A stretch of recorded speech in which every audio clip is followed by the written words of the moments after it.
오늘은 자기의 절대 고독을 맛보아라. 그것을 주제로 이야기하겠습니다. 글 쓰는 사람은 절대 고독에 대한 것을 확실하게 이해해서 자기의 절대 고독을 즐기면서 그것을 이용해서 좋은 글을 쓰는 습관을 들여야 합니다. 절대 고독에 대한 이야기는 이 앞 시간에도 이야기를 했는데요. 오늘은 제주도 여행을 갔다고 가정하고 그것을 예로 들어 이야기하겠습니다.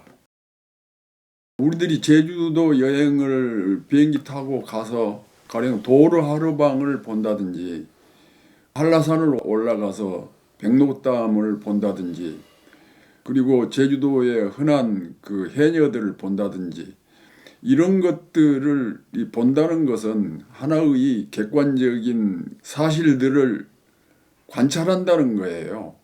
그런데 그 관찰하는 것으로 여행이 끝나면 돈만 아깝고 시간만 아까운 것입니다.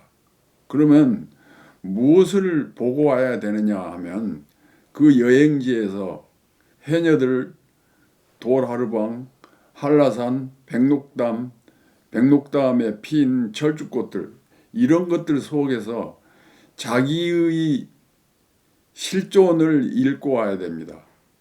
그러니까 여행지에서 자기를 만나지 않으면 그 여행은 헛된다는 이야기입니다. 글쓰기에서도 마찬가지예요. 어떤 것을 주제로 해서 글을 쓰면 결국은 가령 장미꽃에 대해서 글을 썼다면 장미꽃에 대한 이야기가 아니라 사실은 자기 자신이 투영된 장미꽃을 노래하는 것이고 이야기하는 것입니다. 여행지에서는 결국 자기를 만난다는 것, 이것이 중요한 거예요. 제가 얼마 전에 조선대학교 문예창작과 출강을 할 때 그 문창과 학생들하고 함께 제주도 여행을 갔을 때 이야기를 하겠습니다. 제가 제주도 여행을 시작하면서 함께 간 학생들에게 숙제를 하나 줬어요. 무슨 숙제냐 하면 섬만 섬이 아니고 혼자 있는 것은 다 섬이다. 이것을 화두로 줬습니다.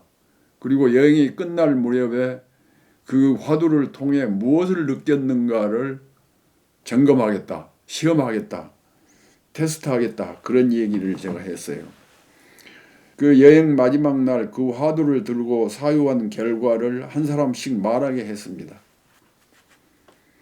여행을 하면서 먹고 마시고 즐기기만 했을 뿐이라면 처음 보는 풍광에 홀려 있기만 했을 뿐이라면 야자수라든지 아열대 식물이라든지 해녀라든지 이런 것들만 보고 즐겼다면 거기서 문득 깨어나 자기가 어떤 무엇인가 어떤 존재인가를 알아채지 못했다면 그 여행은 손해본 것임을 말해주려는 것이었습니다.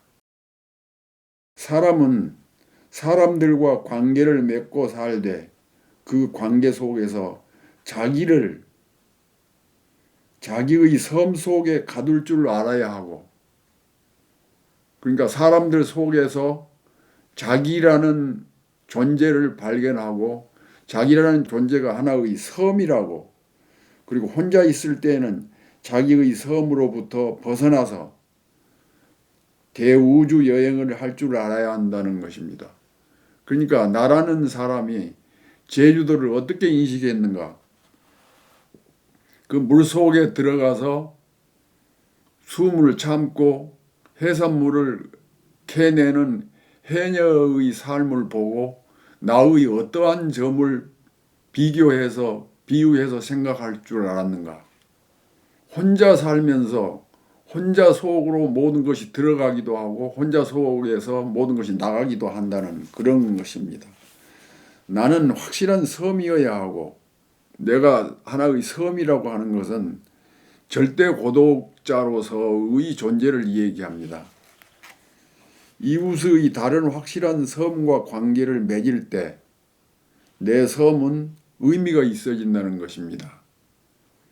내가 돌하르방을 만났을 때 돌하르방 속으로 내가 들어가고 돌하르방이 내 속으로 들어오는 그런 밀접한 관계. 그랬을 때 진짜 나를 만나게 되는 것입니다. 어찌할 수 없는 고독한 섬인 나를 만났을 때 내가 어디로 어떻게 나아갈 것인가를 알게 된다는 것입니다. 길, 내가 나아가면 글이라는 것은 결국 나의 길 이야기를 쓰는 것입니다. 길이라는 것은 윤리하고 관계가 있어요. 내 존재의 의미, 나는 왜 살고 있는가? 나는 어떻게 살아야 내 삶이 가치 있는 삶이 될까? 나는 장차 무엇이 될 것인가? 섬이 되지 않고 어떻게 나를 만날 수 있는가? 참된 나의 모습이 하나의 섬으로서 절대 고독자로서 존재하게 되는 것입니다. 지난번에 절대 고독 이야기하면서 석가모니의 길에 대한 이야기를 했죠. 우리가 살아간다는 것은 곧 길을 걸어 다닌다는 것이에요. 없는 길은 만들어서 걸어가는 것입니다. 인도에서 석가모니가 길에서 태어나서 길을 걸어 다니다가 길 위에서 죽었습니다. 우리 인생길 어떻게 사는 게 바람직한가, 어떤 것이 참된 길인가 하는 것을 발견하는 것이 우리의 그 사명이고 존재의 의미입니다. 자기 절대 고독을 알지 않고 어떻게 참된 글을 쓰겠습니까? 제가 그랬죠. 장미꽃 한 송이에 대한 것을 시를 쓴다. 장미꽃을 노래한다는 것은 장미꽃에 투영된 나를 발견한다는 것입니다. 그러려면 절대 고독자로서 장미꽃을 보아야 한다는 것이죠. 제가 수평선이라는 시를 썼는데 그 시를 한번 읽어보겠습니다. 바다와 하늘의 얼굴이 서로 닮은 것은, 수평선은 바다와 하늘이 맞닿아 있죠. 그런데 바다의 색깔과 하늘의 색깔은 비슷해요. 태초부터 바다가 하늘을 꾀하고 하늘이 바다를 꾀한 때문이라 하므로 서로 바다와 하늘 색깔이 서로 닮은 것은 그 말이에요. 바다가 하늘을 꾀하고 하늘이 바다를 꾀한 때문이라 하므로 내가 당신을 꾀하고 당신이 나를 꾀한다면, 여기서 당신은 신이라고 해도 좋고 바다라고 해도 좋고 하늘이라고 해도 좋아요. 내가 머릿속에 간직하고 있는 사랑하는 어떤 님이라고 생각해도 좋습니다. 당신이 나를 꾀한다면 유한한 나와 무한한 당신의 얼굴도, 여기서는 그 신적인 당신, 신으로서의 하늘, 신으로서의 바다, 내 속에 내가 품고 있는 어떤 신이라고 해도 괜찮습니다. 내가 불교 신자라면 부처님을, 기독교 신자라면 하느님을 이야기해도 상관이 없겠죠. 유한한 나와 무한한 당신의 얼굴도 한 색깔이 될 터입니다. 그것은 내 인생이 신을 닮다는 거야. 신은 완성된 존재를 말하죠. 완벽한 존재. 그래서 인간은 그 완벽한 존재가 되려고 신처럼 자비로운 그런 너그러운 그런 사람이 되려고 우리는 열심히 공부하고 글을 쓰고 있습니다.